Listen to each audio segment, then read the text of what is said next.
మగవాడికి స్వర్గమైనా నరకమైనా వేరే ఎక్కడి నుంచో తెచ్చుకోవాల్సిన అవసరం లేదు.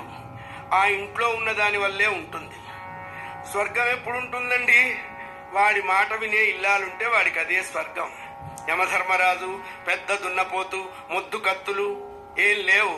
ఆ కొంపలో ఉన్నది గంప అయితే రోజుకొక్కొక్క నరకం చూపిస్తుంటుంది. ఇప్పుడు మనం చుట్టల్లా మొగిలి రేకులు, విస్తరాకులు, అమ్మాయి కాపురం, గాలి గోపురం, మాంగళ్యానికి మరో ముడి, కార్తీక దీపం, మార్గశిర పిండం, వంటలక్క, మొగుడు ఇంకా ఎన్నాళ్ళు వస్తాయి.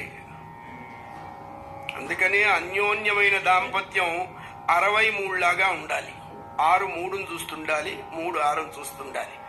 దిక్కుమాల కాపురాలు ఎట్లా చూస్తాయి అన్నారు, దానికి యాంటీగా ఉంటాయి అంతే. మగవాడికి ఐశ్వర్యం ఏమిటి అన్నారు, వీడి మనస్సు తెలుసుకొని నడిచేటువంటి భార్య దొరకటం, అనంగానే ఆగే పిల్లలుండటం, ఈ రెండే అదృష్టం.